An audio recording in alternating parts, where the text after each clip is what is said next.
Bom, da segunda etapa para a terceira, que são já está nas provas discursivas, né? Então a gente tem aqui três provas, elas valem 100, sempre naquele estilo, né? Uma peça, um parecer, uma dissertação, mais três questões sobre aquele grupo. A tradição de provas do CESP e na do Banco Central não é diferente aqui, é a de afunilar um pouco mais, quer dizer, embora eu não tenha uma lista de conteúdo programático diferenciada para a segunda fase, mas a experiência mostra que aqui o CESP se concentra mais em temas mais específicos. Então, ele vai descer a alguns detalhes e esses detalhes normalmente são relacionados a polêmicas que envolvem aquela autarquia, aquele órgão, enfim, naquele momento. A gente vai falar um pouco mais sobre isso depois em econômico também. Então a gente tem no grupo um parecer mais três questões, no grupo 2 uma peça mais três questões e no grupo 3 uma dissertação, um tema, portanto, aberto, dentro, claro, abordando aqueles aspectos. Normalmente vai envolver a declinação de algum elemento conceitual ou coisa do tipo. Essa etapa vale 300 e o candidato precisa novamente seguir o percentual de 60%. E aí a gente vai passar então para um segundo corte, para um corte importante que nós vamos ter, aí já vamos cair para metade dos candidatos, porque na prova oral só serão convocados até 112 candidatos e 8 deficientes, seriam 120, portanto, no total. As provas orais, elas costumam ser ainda mais específicas, mas a boa notícia é de que as provas, o SESP tem tido uma grande competência na administração e na aplicação dessas provas orais. Elas agora são gravadas, o candidato tem direito a recurso, ele pode rever o vídeo, ele pode pontuar que, enfim, colocou todos os tópicos tidos pela banca como os de gabaritos de pontuação máxima.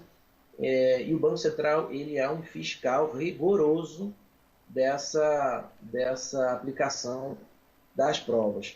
E, por fim, a gente tem na fase de títulos um último e importante grande corte. Então, nós estamos saindo de 210, na fase de títulos só são convocados até 45. Então, o máximo de candidatos que a gente poderá aproveitar será 45, certo? 45 mais 3 deficientes. É uma prova que vale 30 pontos. Bom, então, com isso fechamos a primeira etapa, que, como eu disse, é a etapa tradicional. A segunda etapa é a do curso de formação. E aqui, Tânia, tem uma grande novidade que eu acho muito produtiva, que é a nota na prova do curso de formação. Você faz um curso de 50 horas, e a boa notícia também para o candidato é que agora nós vamos ter as provas, ou melhor dizendo, o curso bem focado na área jurídica. Então o sujeito não vai precisar saber o que é M0, M1, M2, que são conceitos de política monetária, de base monetária, como eu tive que estudar, por exemplo. Né? Então, o candidato ali ele é cobrado, a cobrança é interna. Então, você receberá um livro, uma apostila, você terá suas aulas em cima daquilo e será cobrado sobre aquilo. Então, ali o candidato pode ficar relaxado, porque não vai ter mais nenhuma pegadinha, tudo está ali, tudo está. Portanto, o universo de temas é bem menor aqui que ele vai ter que estudar. E aí, nessa prova oral, nesse curso de formação, como eu disse, a novidade é de que a prova, que sempre valeu 10 pontos, agora, além de ser eliminatória, ela é classificatória.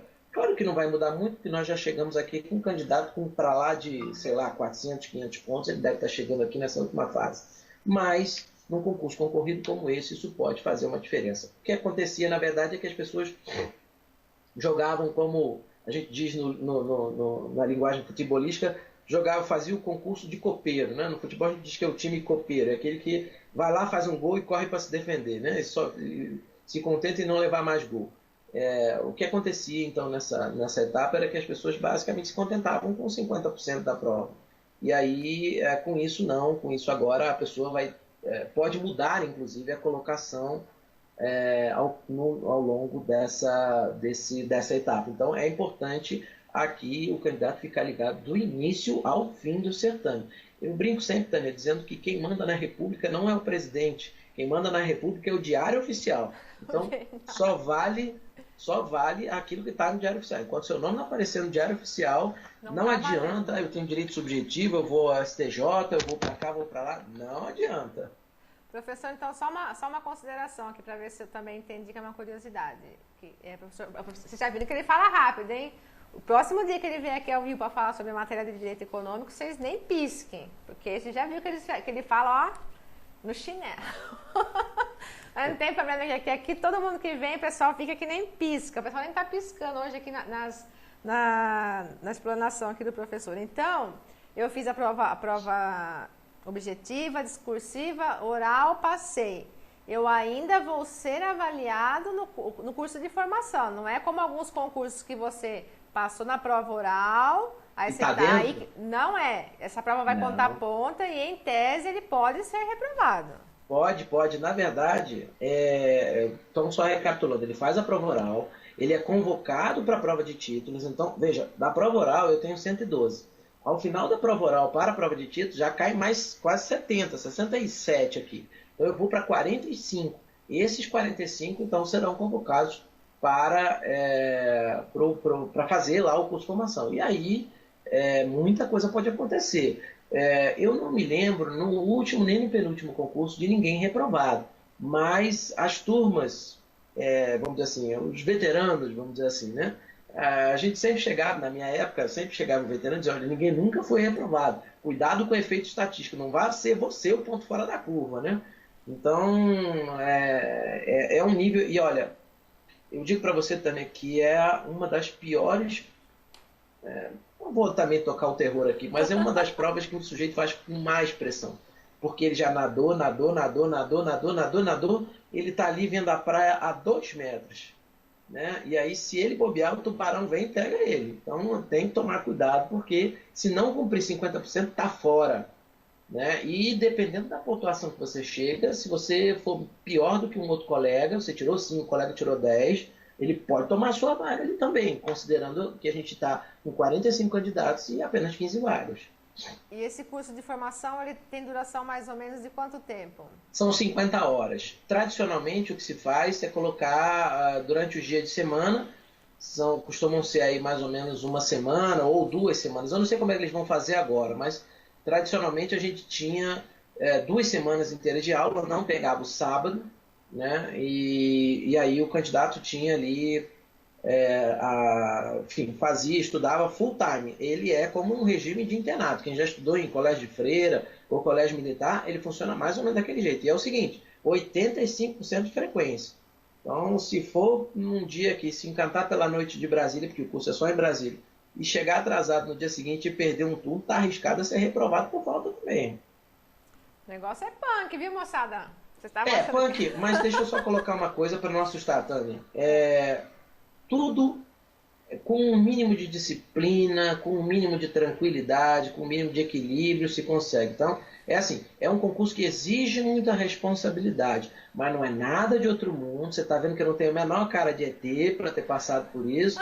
Então, é algo que a gente consegue com um mínimo de responsabilidade, com um mínimo de tranquilidade. A tranquilidade é, para mim, o maior segredo desse concurso. Outra coisa, por curiosidade, audiências. O procurador do Banco Central participa de algum tipo de audiências? Tudo. A gente participa de audiência de todo tipo que você pode imaginar. Pra você ter uma ideia, eu já participei de audiência no TCU, já participei de audiência na Câmara e no Senado, já participei de audiências em juízo, em ações em primeiro grau, já fiz sustentações, enfim, então isso tudo... É algo que é parte do dia a dia. Embora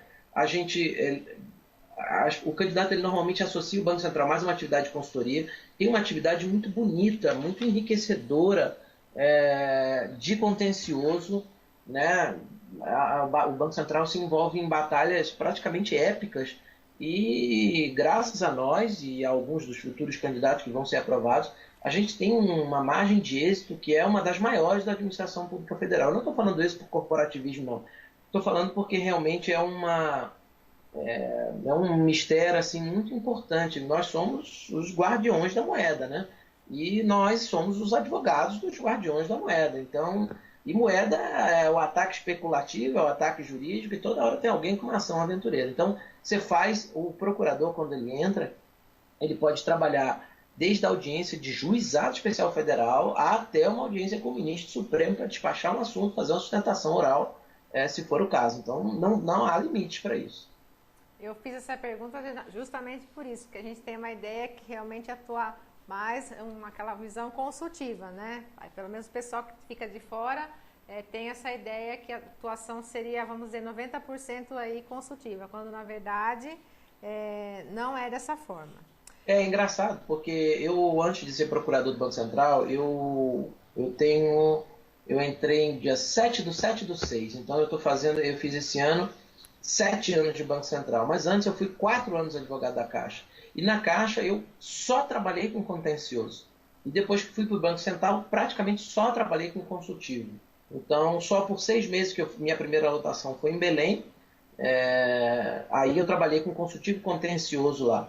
E sempre me senti muito mais à vontade com contencioso, mas depois descobri o consultivo, então, mas é perfeitamente possível. Inclusive, há uma carência muito grande de pessoal na área do contencioso, é um contencioso pesado também, e quem gosta de contencioso, nossa, não vai faltar oportunidade para trabalhar.